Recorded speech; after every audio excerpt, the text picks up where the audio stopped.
Hello friends, welcome to my YouTube channel. My name is Sophia Goyal और आज आ गई है वो घड़ी जिसमें हम रिएक्ट की बैकबोन यानी कि उसका सबसे इम्पॉर्टेंट टॉपिक समझेंगे और वो है हमारी लाइफ साइकिल ऑफ रिएक्ट। ये फ्रेंड्स बहुत बहुत बहुत इम्पॉर्टेंट है। मतलब पूरा आपका कोड कैसे एग्जीक्यूट होगा, क्या कैसे चल रहा है, किस तरीके से हो रहा है, वो सब लाइफ साइकिल पे ही डिपेंड करता है। तो प्लीज़ पूरा वीडियो ध्यान से देखना और उससे पहले जल्दी से चैनल को सब्सक्राइब कर लीजिए। So let's start without wasting any time. सबसे पहले बात करते हैं कि लाइफ साइकिल क्या होती है। लाइफ साइकिल होती है किसी भी कंपोनेंट का पूरा एक फेज, कि वो कब क्रिएट होगा, कब अपडेट होगा, कब पूरा एग्जीक्यूट होगा और फिर कब सारी चीज़ें ख़त्म होंगी। तो इसको आप एक तरीके से, कुछ लोग कंपेयर करते हो तो मैं भी बोल देती हूँ कि इसको आप एक तरीके से एक ह्यूमन की लाइफ समझ लो कि कब उसका मतलब बर्थ हो रहा है, कब वो बड़ा हो रहा है, कब उसकी डेथ हो रही है। तो इस जो सारे फेजेस होते हैं हमारी लाइफ के, वही हमारे रिएक्ट के फेजेस भी होते हैं। तो अब इसको बेसिकली मेनली 4 फेजेस में कैटेगराइज करा हुआ है। प्लीज़ ध्यान से सुनना, ठीक है। 4 फेजेस होते हैं रिएक्ट लाइफ साइकिल के। सबसे पहला होता है हमारा माउंटिंग का फेज। माउंटिंग का फेज क्या होता है कि जब हमारा जो नोड है वो डॉम में इंसर्ट हो रहा है, यानी कि हमारी जो रिएक्ट नोड है वो डॉम में इंसर्ट हो रही है, उसको हम माउंटिंग कहते हैं। यानी कि जब हमारा कंपोनेंट पूरा बनना, प्रिपेयर होना शुरू हो रहा है, that is our mounting phase. उसके बाद आता है हमारा अपडेटिंग फेज, यानी कि ये जो फेज होता है इसमें हमारा कंपोनेंट जो है वो अपडेट होता है। अगर आपका कंपोनेंट सिर्फ माउंटिंग फेज में रह गया और अपडेट नहीं हुआ तो फिर वो सेम ही रहेगा, वो चेंज नहीं होगा, ठीक है। तो ये होता है हमारा अपडेटिंग फेज। तीसरा होता है अनमाउंटिंग फेज, यानी कि एक बार कंपोनेंट एग्जीक्यूट हो गया, अपडेट हो गया, जो होना था वो हो गया, उसके बाद क्या, उसके बाद तो उसको हटाना पड़ेगा ना, उसको अनमाउंट करना पड़ेगा। यानी कि यहाँ पे क्या होता है कि जो नोड होता है वो डॉम से रिमूव हो जाता है। तो ये होता है हमारा अनमाउंटिंग फेज। और last but not the least is error handling, यानी कि ये जो हमारे कंपोनेंट्स बन रहे हैं इनमें कुछ एरर आ जाते हैं, उनको हैंडल करने के लिए रिएक्ट ने हमें कुछ और बेटर मेथड्स दिए हुए हैं। वो हमारा एरर हैंडलिंग का पार्ट होता है, ठीक है फ्रेंड्स। अब ये जितने भी फेजेस हैं इनमें भी कुछ मेथड्स होते हैं जो कॉल होते हैं, उनका एक पर्टिकुलर सीक्वेंस होता है, उस सीक्वेंस में वो मेथड्स कॉल होते हैं। कुछ फेजेस में कुछ मेथड्स हैं जो कॉमन भी होते हैं। तो इन सारी चीज़ों के बारे में हम आगे बात करेंगे। और फ्रेंड्स, इट इज़ पॉसिबल कि वीडियो थोड़ा लंबा होने लग जाए क्योंकि इतने सारे मेथड्स और इतनी सारी चीज़ें और मैं आपको सब कुछ अच्छे से बताना चाहती हूँ, ऊपर ऊपर से बताने की जगह। तो पॉसिबिलिटी है कि इसको हमें मल्टीपल वीडियोस में बनाना पड़े। फाइन। तो चलिए अब स्क्रीन पे देखने के साथ साथ शुरू करते हैं कि कैसे लाइफ साइकिल चलती है, कैसे उसको हैंडल करते हैं, कैसे समझते हैं। और फ्रेंड्स, मैं आपको उन मेथड्स की यूसेज भी बताऊंगी, साथ में हम कंसोल्स भी ऐड करते जाएंगे जिससे कि आपको उनका एग्जीक्यूशन सीक्वेंस भी दिखाई दे जाए। फाइन। ऑल राइट फ्रेंड्स, तो ये हमारी एक ऐप है जो कि ऑलरेडी बनी हुई है और ये शायद चल नहीं रही है, तो एक बार इसको चला लेते हैं। npm start।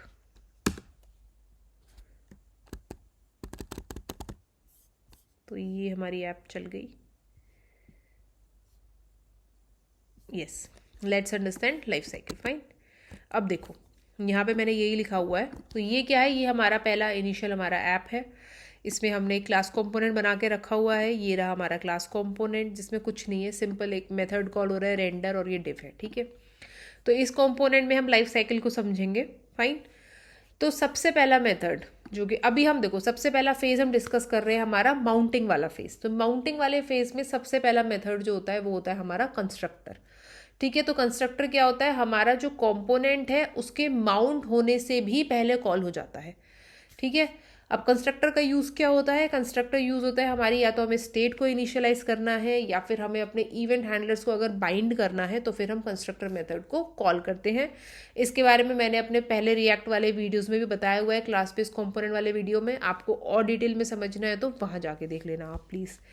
तो चलिए सबसे पहले फटाफट से एक कंस्ट्रक्टर बना लेते हैं। कंस्ट्रक्टर बनाया है तो सुपर भी बनाना पड़ेगा, है ना।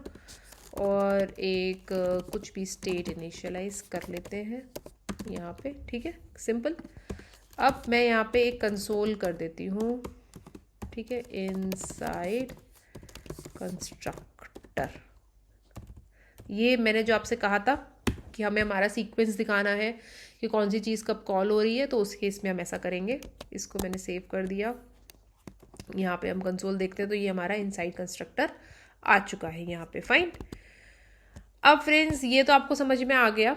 इसके बाद एक दूसरा मेथड होता है हमारा static get derived state from props. तो इससे क्या समझ में आ रहा है कि हमको एक हमारी जो स्टेट है, जो डेराइव्ड स्टेट है प्रॉप्स से जो बनेगी, हमें वो अपडेट करनी है स्टेट। ठीक है, get derived state from props.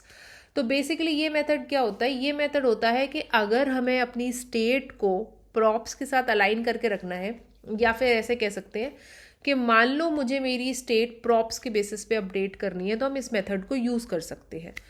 तो इसमें क्या होता है कि हम जो भी ऑब्जेक्ट रिटर्न करते हैं वो ऑटोमेटिकली हमारी स्टेट को अपडेट कर देता है। ठीक है, तो इसको समझने के लिए पहले क्या करते हैं, पहले यहाँ पे जाते हैं और मैं एफ नेम में फिर से अपना ही नाम दे देती हूँ। ठीक है, और यहाँ पे मैंने एक पी टैग दे दिया, my name is this dot state dot name. ठीक है, पहले स्क्रीन पे देख लेते हैं, सॉरी एफ नेम। ठीक है, माई नेम इज सोफिया यहाँ पे लिखा हुआ आ गया है। ऑल राइट, इसमें ना मेरी प्रिजर्व लॉग ऑन रहती है, तो इसके चक्कर में आपको पुराने पुराने लॉग्स भी दिखते रहते हैं कंसोल में। तो फिलहाल उनको इग्नोर करना, जब लॉग्स मैं दिखाऊंगी तो फिर तो आपको समझ में आएगा कि कैसे लॉग्स आ रही हैं। ठीक है, तो यहाँ पे ये आ गया सिंपल। अब मैं यहाँ पे इस मेथड को कॉल करूँ static get derive state from props. ठीक है, दो आर्ग्यूमेंट पास होते हैं इसमें, प्रॉप्स और स्टेट। प्रॉप्स के बारे में मैं पिछले वीडियो में बता चुकी हूँ, स्टेट वर्सेस प्रॉप्स के, तो आप वो भी जाके देख सकते हो क्या होते हैं, कैसे यूज़ होते हैं। अब यहाँ पे मैंने रिटर्न कर दिया, मान लो इस ऑब्जेक्ट में नेम सॉरी एफ नेम, और यहाँ पे ये पास हो गया गरिमा। ठीक है, अब देखो ये आ गया। तो ये क्या है, यहाँ पे सेट स्टेट के बिना स्टेट हमारी डायरेक्टली अपडेट हो गई है। ऑल राइट, अब अगर मैंने इसमें कुछ भी प्रॉप पास करा होता तो हमारी उस प्रॉप के बेसिस पे भी स्टेट अपडेट हो जाती। अब मैं आपको एक चीज़ दिखा देती हूँ, पहले प्रॉप्स पास कर लेते हैं। ठीक है, क्लास कंपोनेंट में मैंने कुछ भी पास कर दिया, default name is equal to Suman. तो यहाँ पे हमने ये कर लिया, हाँ, तो यहाँ पे हमने दे दिया default name is equal to Suman, हमने दे दिया है। अब हम क्या करेंगे, यहाँ जाके देखो, यहाँ पे अब मेरे को अगर एक्सेस करना है, मैं पहले एक बार आपको कंसोल करके दिखाती हूँ कि मुझे मिल भी रहा है कि नहीं मिल रहा। ठीक है, स्टेट इज, ठीक है, स्टेट, और सेम ही हम यहाँ पे कर लेते हैं props or props, and sorry मैं वो वाला कंसोल करना भूल गई यहाँ पे, get derived from state state from props वाला, जिससे आपको दिखे कि कहाँ जा रहे हैं हम। यहाँ पे इसको एक बार रिफ्रेश कर लेते हैं, तो यहाँ पे आ गया इनसाइड कंस्ट्रक्टर, ये आ गया inside get derived state from props, आपको दिख ही गया होगा एक के बाद एक। फिर ये एफ नेम आ गया स्टेट में, और ये डिफॉल्ट नेम आ गया प्रॉप्स में। ठीक है, तो अब मुझे अगर इसको अपडेट करना होता तो मैं कैसे कर सकती हूँ, यहाँ पे दिस डॉट प्रॉप्स डॉट, और यहाँ पे हम एक यहाँ से पिक करके दे देते जिससे गलत ना हो। डिफॉल्ट नेम अगर हमने दे दिया,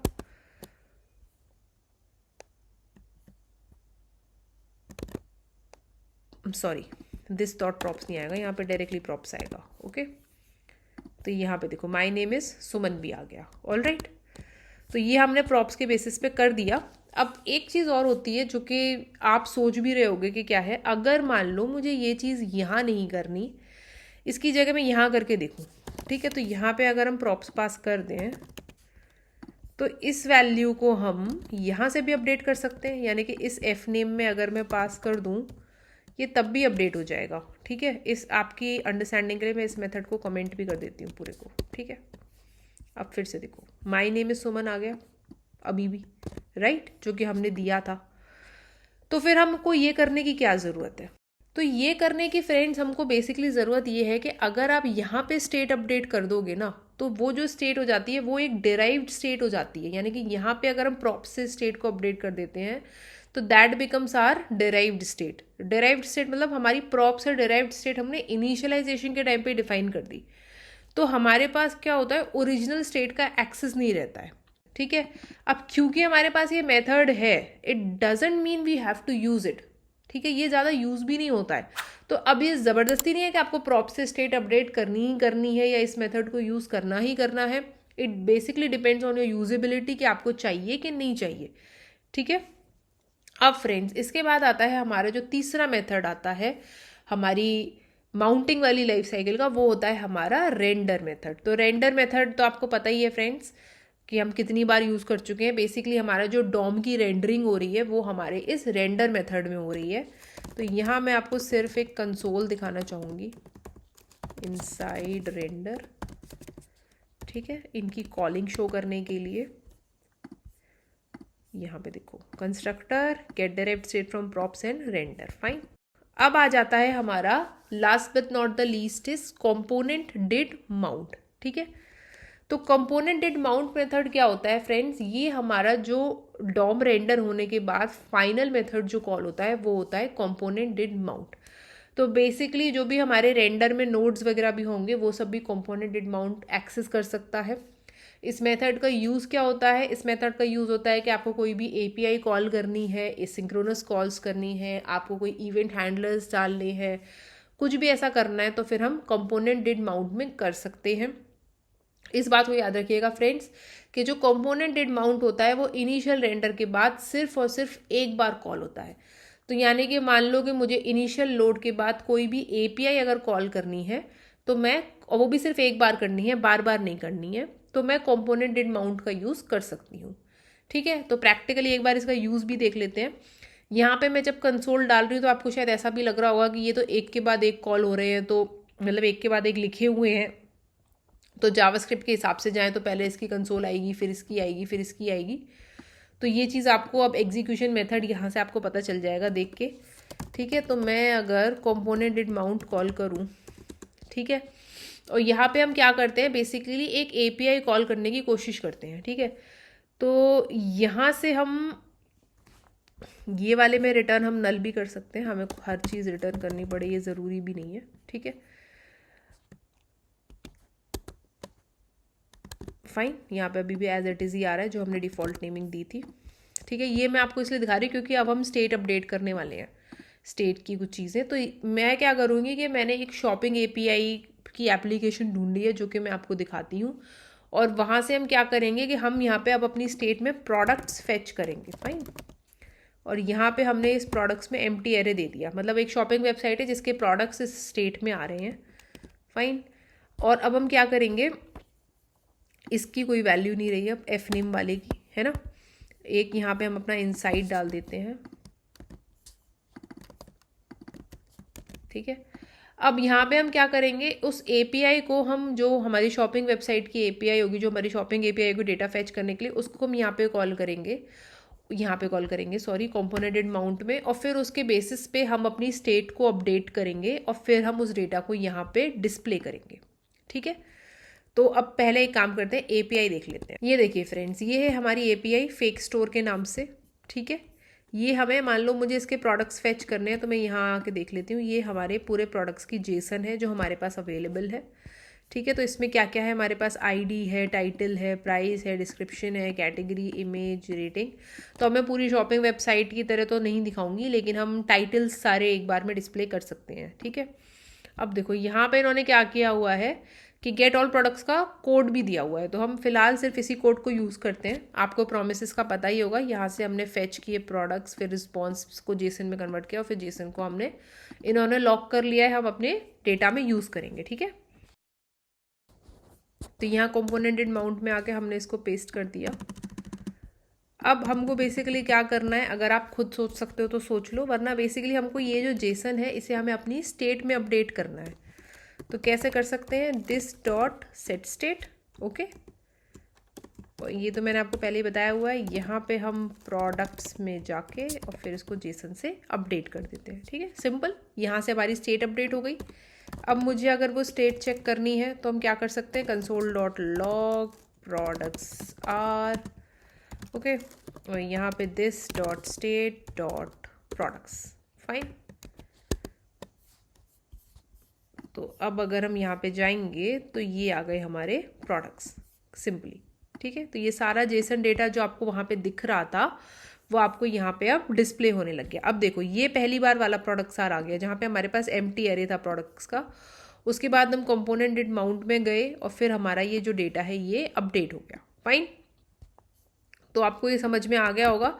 अब आप चाहो तो इसी डेटा को यहाँ पे रेंडर करके डिस्प्ले कर सकते हो, कोई इशू नहीं है। इसका ऑर्डर आप हम देख लेते हैं जो कि मैंने बात भी करी थी, एक बार रिफ्रेश कर लेते हैं, काफ़ी क्लटर हो गया है। ठीक है, तो यहाँ देखो इनसाइड कंस्ट्रक्टर आ गया, get derive state from props आ गया, इनसाइड रेंडर हम चले गए। अब देखो इसके बाद इनसाइड कंपोनेंट डिड माउंट आया है। तो बेसिकली क्या हुआ कि यहाँ पे हमारा कंपोनेंट डिड माउंट लिखा हमने रेंडर के पहले है, लेकिन कॉलिंग उसकी उसके भी बाद में हुई है। ठीक है, तो तब आके हमारे ये प्रोडक्ट्स डिस्प्ले हो गए। अब ये आप देख रहे होगे दोबारा इसमें चला गया है, फिर दोबारा रेंडर आ गया, फिर प्रोडक्ट्स आ गए। तो ये जो है ये हमारा अपडेटिंग का पार्ट है, जिसके बारे में हम अगले वीडियो में डिस्कस करेंगे क्योंकि बहुत लंबा चला गया है ये वीडियो फ्रेंड्स। तो ये आप इसको एक तरीके से समझो कि रिएक्ट लाइफ साइकिल फेज़ 1 है ये, और आई होप आपको ये समझ में आया होगा। आगे अपडेटिंग वाले फेज़ और उससे रिलेटेड मेथड्स के बारे में हम अगले वीडियो में बात करेंगे। होपफुली फ्रेंड्स आपको ये वीडियो पसंद आया होगा, इससे आपको चीज़ें थोड़ी क्लियर हुई होंगी। तो फ्रेंड्स प्लीज़ चैनल को सब्सक्राइब करो, और जो भी फ्रेंड्स जिनको भी ज़रूरत है इस टाइप की वीडियोज़ की उनके साथ प्लीज़ शेयर कीजिए। Till then see you in the next video, bye bye.